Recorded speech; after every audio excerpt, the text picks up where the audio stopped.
Sir, आज माले के विधायक थे, आपसे मुलाकात करने आए थे सर, तो क्या वजह है जो मुलाकात करना है? देखिए, वो साथी विधायक हैं और हमारा संपर्क विधानसभा में चूँकि ओल्डेस्ट वन हम हैं, सब लोग हमसे मिलते जुलते रहते हैं।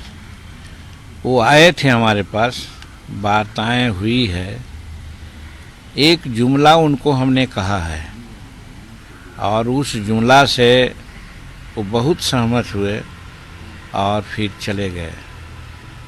हम कहा कि भाई, डॉक्टर लोहिया ने कहा था एक बार कि पुराने जो सामंतवादी हैं उनसे जो नव सामंतवादी होते हैं ज़्यादा खतरनाक होते हैं। तो भाई, मैं नव सामंतवादी के चंगुल में नहीं फंसना चाहते हैं। हम जहाँ हैं, हमारे चारों विधायक वहाँ हैं।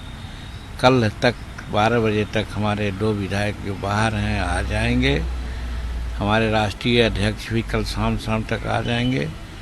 शाम में हमने लेजिस्लेचर पार्टी की बैठक रखी है और शायद आप लोगों को न मालूम होगा, हम 10 तारीख को ही, यानी कि आज 10 है ना, हमने जो एक होता है व्हीप, हमने व्हीप जारी कर दिया है कि हमारे चारों विधायक एनडीए गठबंधन के पक्ष में वोट देंगे, विधानसभा में हाजिर रहेंगे और सरकार के पक्ष में बात करेंगे और बोलेंगे भी, और मतदान की स्थिति में सरकार के पक्ष में मतदान भी करेंगे। एक क्रिस्टल क्लियर है, कहीं कोई ये नहीं है। अब मिलना जुलना 43-44 वर्ष की राजनीति मेरी है, बहुत लोग आते हैं मिलते हैं, तो उनको मैं मना नहीं कर सकता।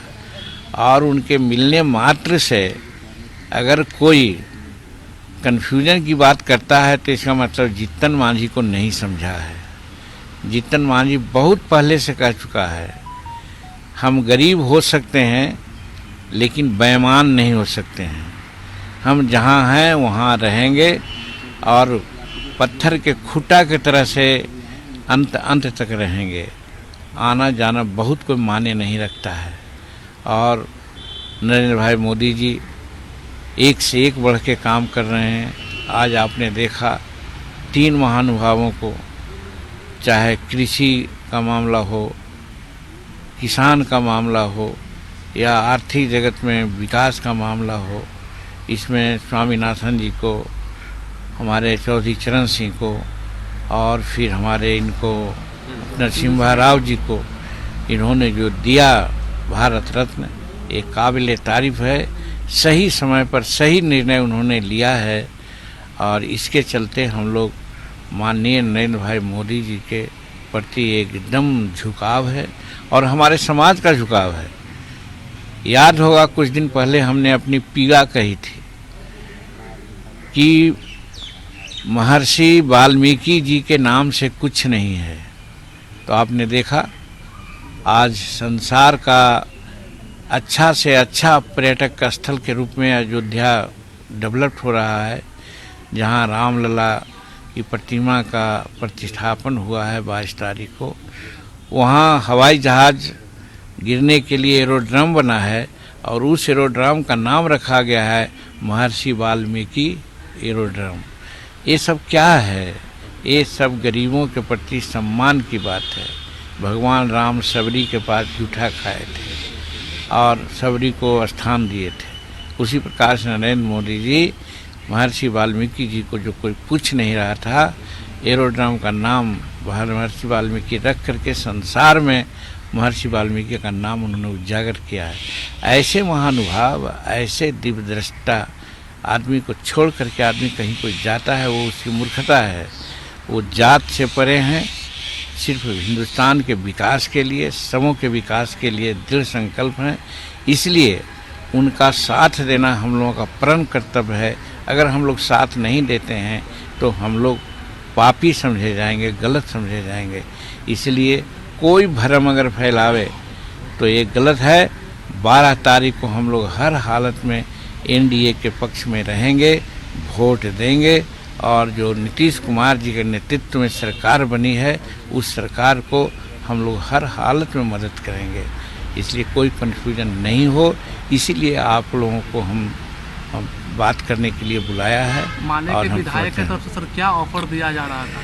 अब देखिए, बहुत सी बातें होती है जो नहीं कही जाती है। माले ही के क्यों आए थे, कल अवधेश सिंह भी आए थे, परसों वो अलहाज साहब भी आए थे, और कई एक लोग, सैकड़ों लोग आ रहे हैं, तो आने से क्या होगा। हमारे पुराना संपर्क रहा है सब लोगों से, हम मना नहीं कर सकते हैं। आते हैं, उनको उचित जवाब हम लोग देते हैं, और हम लोग कोशिश करते हैं कि वो लोग हम लोगों को साथ दें। अभी के संदर्भ में क्योंकि एक ही जुमला जो मैंने कहा कि नव जमींदार हैं वो ज़्यादा खतरनाक हैं पुराने जमींदार से, तो नए नव जमींदार को कभी भी हम पनपने नहीं देंगे, ये हमारा मोटो है। अच्छा, ये स्पीकर साहब का सर एटीट्यूड है कि इस्तीफा नहीं देंगे, कब 42-43 साल का एक्सपीरियंस है, कैसे देखते हैं उनको इस्तीफा? नहीं, उनको इस्तीफा दे देना चाहिए नैतिकता के आधार पर, लेकिन अगर नहीं देते हैं तो अपने बोले हैं कि नियम है, नियमानुकूल हम बात करेंगे। तो नियमानुकूल बात यह है कि गवर्नर साहब का एड्रेस होगा, एड्रेस होने के बाद अध्यक्ष महोदय ही प्रोसीडिंग स्टार्ट करेंगे कि अब कार्रवाई शुरू होती है।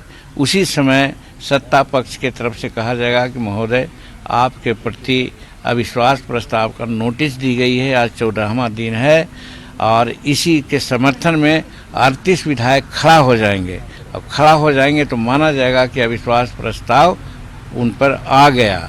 अब ऐसे समय में जिन पर अविश्वास प्रस्ताव आता है तो वो कुर्सी छोड़ करके चले जाएंगे, और उपाध्यक्ष हैं वो कुर्सी पर आसीन होंगे, और वहाँ पर फिर डिस्कशन होगा, वोट होगा, और तय होगा कि लोग उनके खिलाफ पास हुआ कि नहीं हुआ, और फिर स्पीकर का चुनाव होगा, फिर और सारी बातें होगी। जिस दिन से सरकार का गठन हुआ है, अपोजिशन लगातार ये बोल रही है कि लोकसभा चुनाव के बाद ये सरकार गिर जाएगी। अब देखिए, जो लड़ता है, जो हार जाता है, देहात के आदमी हम लोग हैं, शहरी नहीं हैं। हर पहलवान यही कहता है, जब हार जाता है तो कहता है अबरी आ जाओ, अबरी पटक देंगे हम। तो वही बात हो रही है, इसलिए वो सब बात का कोई तुक नहीं है। अच्छा मांझी जी, आपने कहा था कि एक रोटी से पेट नहीं भरता, तो क्या और भी वो अंदरूनी मामला है, इस चीज़ को बहुत तुल देने की ज़रूरत नहीं है। हम घर में हैं, घर के परिवार से, घर के लोग से अपना हक हम मांगने की बात हमारे लोग ने किया है, उस चीज़ को हम लोगों ने कहा है। अब उस चीज़ को हम लोग मीडिया में कहने नहीं जा रहे हैं। नाराजगी कहीं नहीं? कहीं कोई नाराज़गी नहीं है, बल्कि बहुत बहुत उत्साहित हम लोग हैं।